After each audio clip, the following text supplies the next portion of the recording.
Com base em uma recomendação da Organização Mundial da Saúde, o Ministério da Saúde recomendou que seja suspensa a imunização contra a Covid-19 de adolescentes entre 12 e 17 anos sem comorbidades. Para a OMS, a eficiência nesta faixa etária ainda não é bem definida e pode deixar de ser prioritária diante dos estoques existentes em cidades, estados e países. Aí começam, meus amigos, os efeitos políticos em torno da vacinação.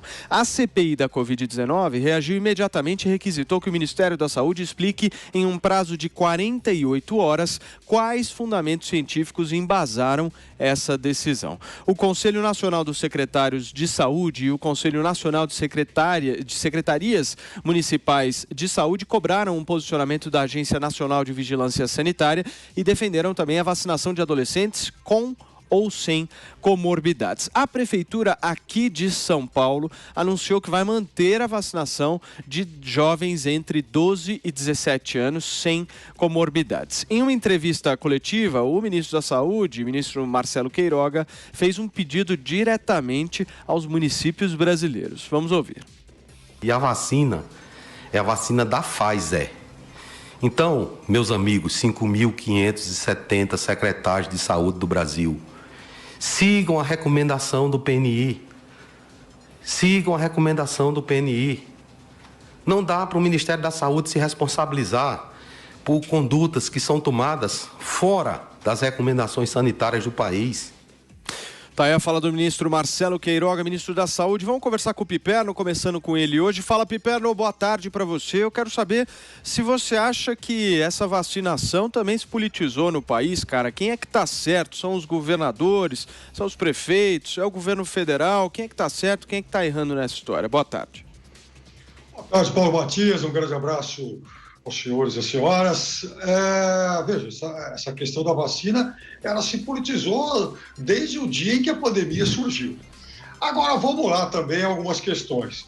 Eu aplaudo, finalmente, a disposição do Ministério da Saúde do Brasil em seguir o que determina a Organização Mundial da Saúde. Porque há um tempo atrás, e a gente tem que se recordar disso, não era bem assim. Afinal de contas, a Organização Mundial da Saúde jamais sugeriu para que um governo, para que um estado, um município de qualquer parte do planeta acabasse, então, sugerindo que os pacientes, que as pessoas tomassem, por exemplo, a cloroquina. Jamais a OMS fez isso. E o governo do Brasil, o Ministério da Saúde, lá atrás, principalmente nos tempos aí do ministro Pazuello, defendia essa medicação, o tratamento precoce.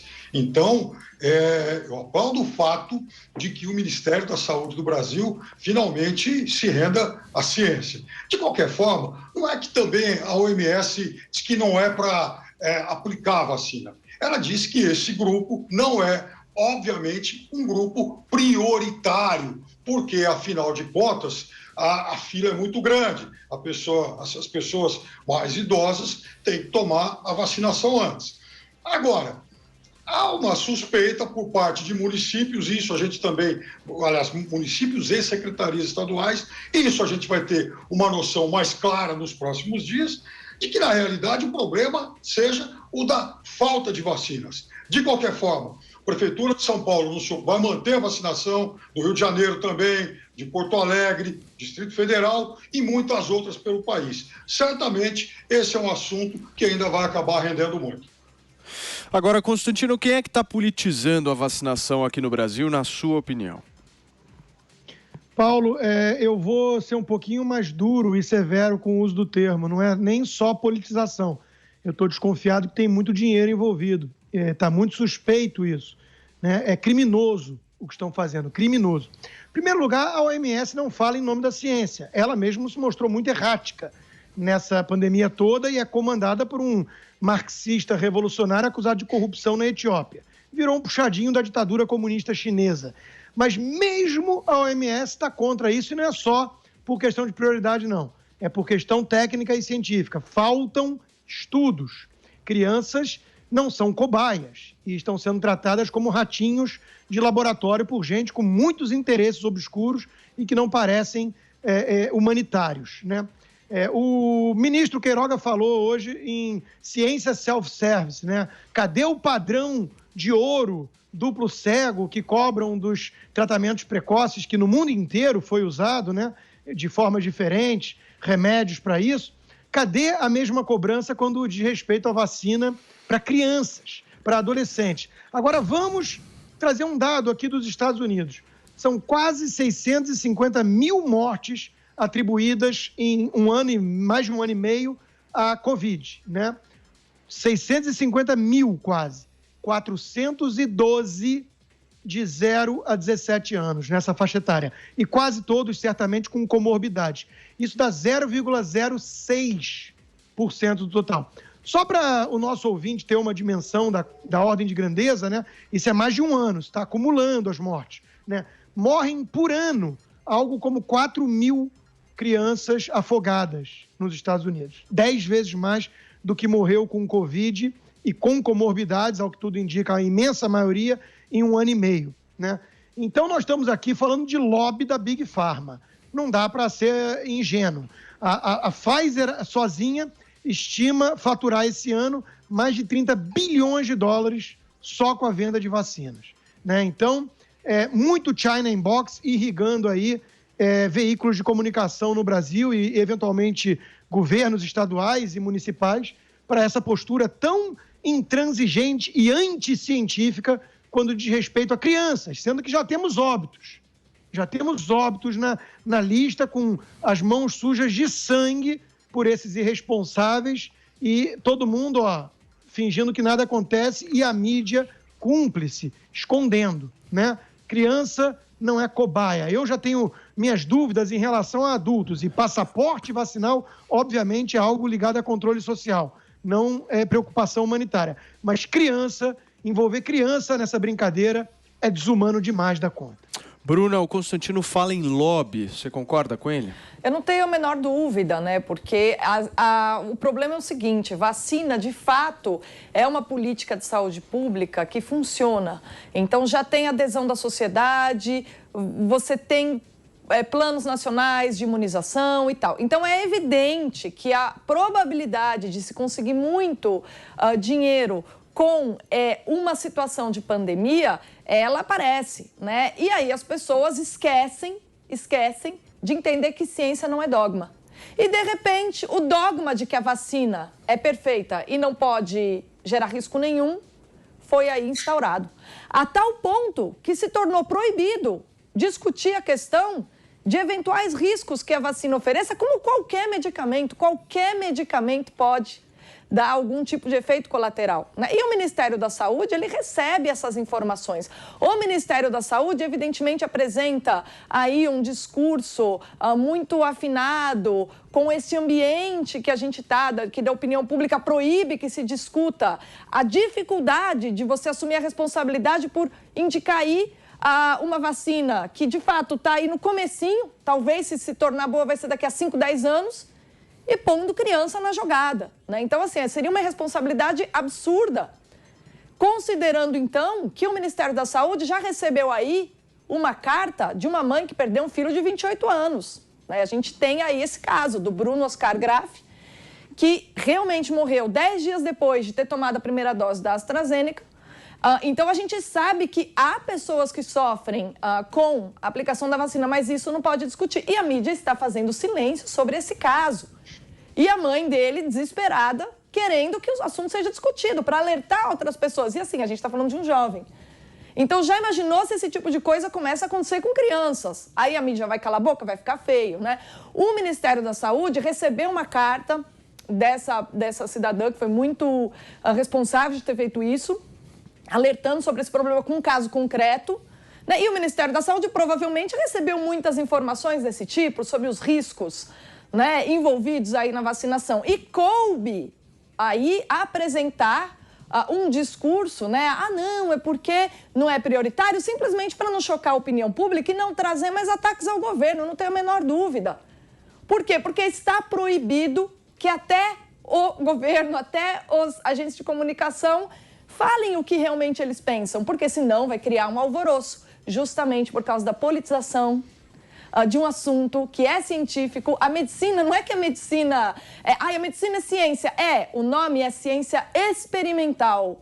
Ciências experimentais, todo médico sabe, é tentativa e erro e são anos de estudo para você chegar a algumas indicações e sempre há a possibilidade de não dar certo um tratamento que a gente conhece. Os médicos sabem, a medicina é uma ciência experimental, né? E aí, de repente, isso é levado a dogma. Não, a vacinação tem que ser a saída. Então, essas coisas todas, elas tornaram o debate, Paulo, impossível. Não há debate real, porque as pessoas que poderiam falar para nos ajudar, elas não têm mais o direito de falar se elas não acatam os dogmas que essa imprensa aí, militante e realmente, como o Constantino falou, conivente com o lobby de indústria, acaba fazendo com o debate, quer dizer, minando o debate público no Brasil. Eu acho que essa é uma boa discussão da gente levantar, né, Serrão? Essa coisa da ciência ser sempre experimental. E a gente já discutiu isso aqui no 3 em 1. Agora, também saiu uma notícia que uma das grandes defensoras da cloroquina ocultou os dados sobre mortes, o que indicam, inclusive, documentos e áudios.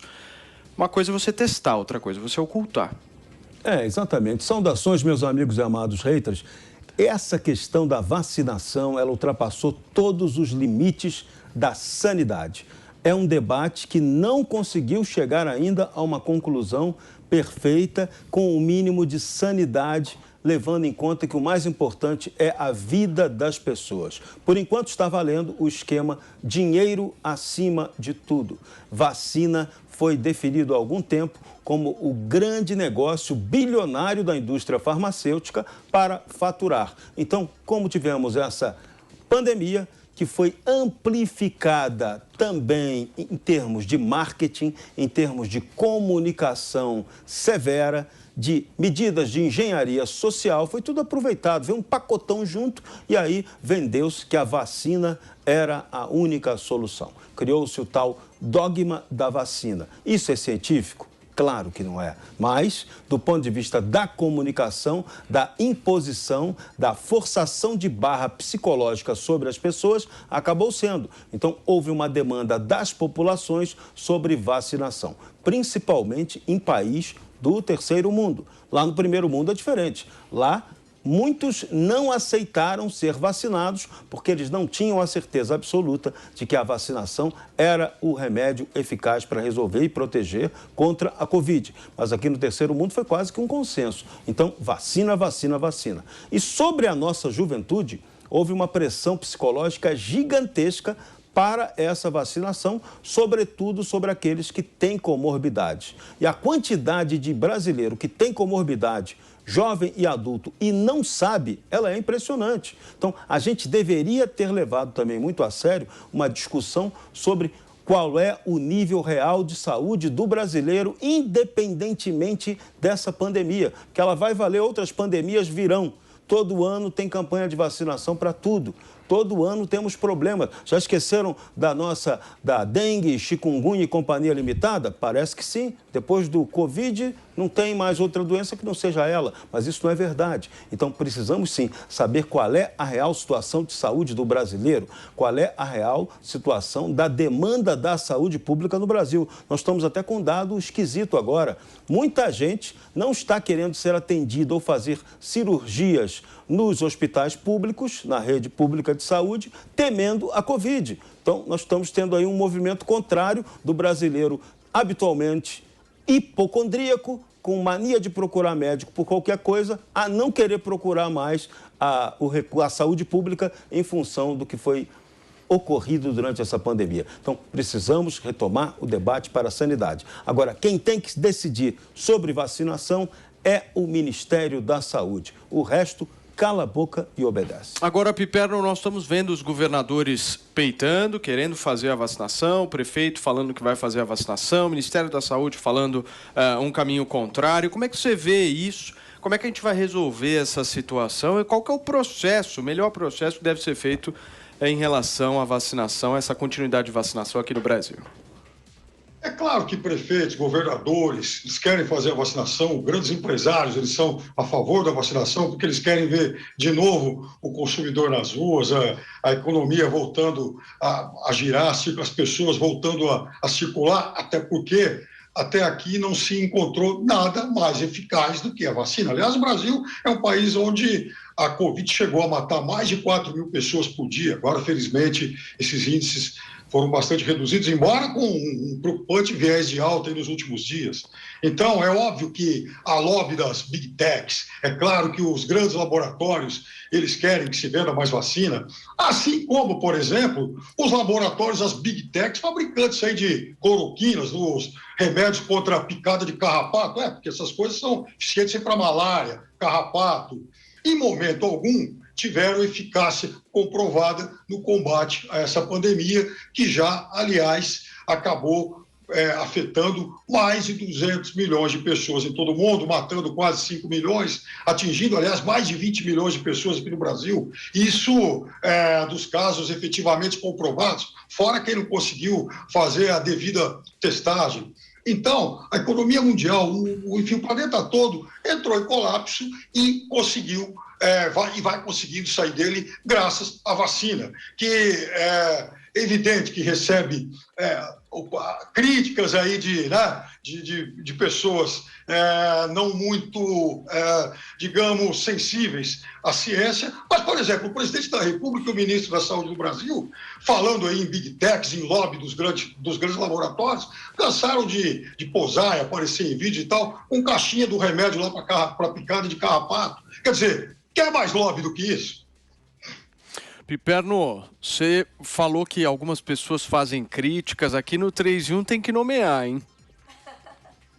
Bom, eu quero dizer para você que muita gente faz críticas no mundo todo. Por exemplo, o presidente do Brasil, ele vai se apresentar à Assembleia Geral da ONU sem ter tomado vacina. Talvez ele seja o único dos chefes de Estado que apareçam lá nessa condição. Muito bem. Bruna Torlai, você sentiu que é para você? Não, na verdade, para falar a verdade, eu não vesti a carapuça porque eu estudo justamente a história da ciência há muitos anos, né? Eu comecei muito cedo. E aí, quando eu falei que a medicina é uma ciência experimental, eu estou me referindo à tradição médica, eu estou me referindo a Hipócrates, a Aristóteles. Eu passei muito tempo estudando um autor que eu até indico para o Piperno, que é o Francis Bacon, que é o chamado pai da ciência experimental. E aí a gente tem essa tradição das ciências biológicas que elas trabalham justamente com o paradoxo, né? De dizer o seguinte, a racionalidade, ela efetivamente depende da experiência para apresentar, né, os remédios, as medicações. Só que o problema é que o corpo humano, como ele é único, um tratamento, ele pode ter um efeito absolutamente diverso do que o imaginado para um grupo de pessoas, né? E aí é tão interessante, quando a gente observa o debate na medicina, que os médicos são pessoas, sobretudo os grandes médicos, são as pessoas mais humildes intelectualmente que a gente conhece. E aí a gente percebe a quantidade de estudos, né? Ele fez uma brincadeira aí, o Piperno, com a ivermectina, e a ivermectina foi muito estudada em Oxford, porque na Inglaterra, justamente, na pátria aí da ciência experimental, se leva muito a sério essa questão de que é imprevisível, você nem imagina, às vezes, em algo absolutamente inusitado, que ela vai ter um efeito benéfico no tratamento de uma doença. Quanto mais você estuda meios de combater uma doença ou realmente evitá-la, como por meio da vacina, que é algo que se faz desde o século XVIII, melhor. Agora, o que nós sabemos até agora de prático, todos nós, inclusive que não somos médicos e orientados pelos médicos, sabemos que as vacinas estão em fase de estudo e são experimentais. É o que melhor temos? Sim, mas são experimentais e geram riscos. Sabemos que está se procurando medicamentos. Sabemos que esses medicamentos ainda não têm nenhum tipo de... Não dá para falar ineficácia comprovada. Isso ainda está em estudo. E, quarto, que pouca gente na imprensa tem difundido a quantidade de estudos médicos sugerindo um ou outro tratamento para que a gente amplie a capacidade de combater a pandemia. Agora, Constantino, o Piperno disse que o presidente da República segurar uma caixinha de hidroxicloroquina e tirar aquela foto que ficou extremamente conhecida e bem divulgada nesse ano ainda, no início deste ano, seria uma espécie de lobby também para o medicamento. Você concorda com o Piperno? Não, acho que ele apostou nisso, junto com milhares de médicos do mundo todo, né? Eu acho que o fato dele ser o único que não está vacinado na ONU é uma ótima notícia para ele, significa que ele conseguiu remar contra essa maré um tanto histérica, e ele, aliás, fez um exame e o IGCC está... Como é que é o nome? Nem lembro. Está alto para burro, né? Então, ele está bem, ele teve a Covid, né? Está bem. Então, talvez seja bom para acalmar um pouquinho a histeria e a hipocrisia. Essa turma toda aqui, na hora que os franceses foram pegos lá, na hora da foto, todo mundo colocando a máscara desesperado e depois tirando, né? A turma democrata nos Estados Unidos, idem num funeral. Estava todo mundo na imagem com a postura sóbria, de máscara, e logo depois todo mundo conversando sem máscara. O governador de São Paulo, quando vem aqui para Miami, gosta de circular sem máscara, ou quando vai para hotel de luxo no Rio de Janeiro também. Então tem muita hipocrisia nisso, né? Na turma que fala em nome da ciência e leva a sério na CPI circense uma impostora que não tem nem CRM ativo, que não atendeu nenhum paciente, que fez um cursinho rápido no exterior, qualquer um pode fazer, não precisa ser epidemiologista, né, nem da área, e parece que entende mais de cantar jazz do que de ciência. Então, o que mais me arrepia é essa turma ignorante falando em nome da ciência e monopolizando a fala em nome da ciência. Isso é o que mais me assusta, porque são verdadeiros analfabetos funcionais quando o assunto é ciência. Aliás, espero que eu também não tenha cometido o mesmo erro, mas eu reparei que o Piperno falou várias vezes Big Techs, né? Não, são as Big Pharmas, né? A Big Tech é da área de controle nas redes sociais. Veja, o que nós queremos aqui, em nome da ciência, Paulo, é cobrar dessa turma os estudos. Onde é que estão os estudos? A fase 3 da Coronavac sequer está publicada. Os médicos estão cobrando, os especialistas estão cobrando, não está publicada. Aliás, o contrato idem, né? Queria mais transparência aí nessa coisa, aproveitar o gancho da CPI, transparência de contratos de compra de vacina. Adoraria ver a do governo de São Paulo com a fabricante chinesa, né? Queremos estudos sobre adolescentes e crianças. Fase 3 foi completa, quais são os resultados, a gente quer ver isso, é o mínimo que se exige. Mas não, tem uma turma que repete, vacina. E aí o cara faz perguntas e fala assim, você é anti-vacina. Não, contra a vacina da polio, cachumba e o escambau A4, ninguém é contra, não. Passaram anos e anos aí de testes e tudo. A gente está questionando a pressa muito estranha e suspeita de quem fala em nome da vacina e quer usar crianças como cobaia sem sequer as fases completas dos estudos. Isso está muito estranho, está pegando mal. Serrão, em seguida o Piperno. A gente não pode esquecer um detalhe que há, sim, uma relação entre Big Techs e Big Pharmas, porque as maiores empresas de comunicação do mundo e as grandes redes que operam aí a internet, elas têm seus conselhos diretivos e de administração ou financeiro, coincidentemente, membros que atuam também nos conselhos das Big Pharma. Então, por isso, nessa pandemia, houve toda uma convergência de interesses na mesma mensagem de comunicação. Vacina, vacina, vacina, com a lógica que nós já dissemos aqui do dinheiro acima de tudo. Isso vai dar lucro. E está dando e vai dar muito ainda. Então, a discussão da saúde, e o Brasil precisa retomar isso, temos que implantar inteligência artificial no setor de saúde para que a gente saiba qual é a realidade saudável do brasileiro ou não. Qual é o perfil de cada um de nós para que tenhamos um tratamento de saúde perfeito, dentro da realidade. Porque hoje a maioria das pessoas não sabe se tem comorbidade ou não. A maioria vai no chute e, tendo comorbidade ou não tendo, tomou vacina e alguns tiveram problema por ter comorbidade. E outros não tiveram problema, mas também não sabiam se tinham ou não. É preciso conhecimento para cuidar da saúde de cada um. É individual. Saúde é coletiva, esse papo de saúde coletiva é papo comunista. A saúde, ela depende do indivíduo. Piperno, o Serrão acabou de falar, saúde coletiva é papo de comunista. Você concorda? Eu prefiro falar em cura coletiva, né? Porque, afinal de contas, a pandemia matava milhares de pessoas por dia, inclusive aqui no Brasil, e agora, graças à vacina, à contestada vacina, esse número, felizmente, diminuiu bastante. Aliás, inclusive o próprio presidente, lá eu me lembro de um vídeo dele, em outubro do ano passado, usando a camisa de Sampaio Corrêa, falando, eu nunca vou admitir, nunca vou comprar a vacina chinesa do Dória.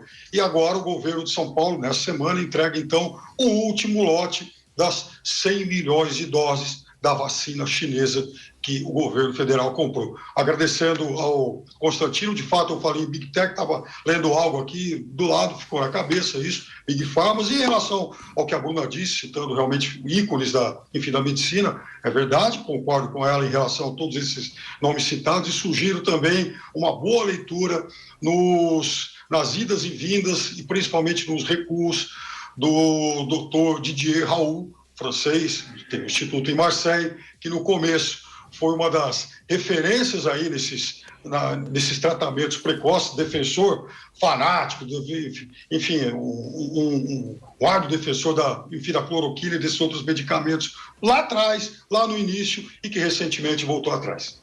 Bruna, vai lá. Na verdade, não precisa me recomendar, porque é justamente isso que eu falei, né? Você tem de deixar que os médicos trabalhem, não se apressar a procurar uma solução miraculosa. O que foi muito complicado na pandemia foi que todo mundo estava querendo uma solução miraculosa de todos os lados. E esse foi o grande erro, porque ficou assim, aquela brincadeira de narrativa e contra-narrativa. E enquanto isso, muitas pessoas morreram nessa brincadeira. Você, Piperno. Não, o número de pessoas mortas começou a diminuir a partir do momento que surgiu a vacina. Só isso. Bruna.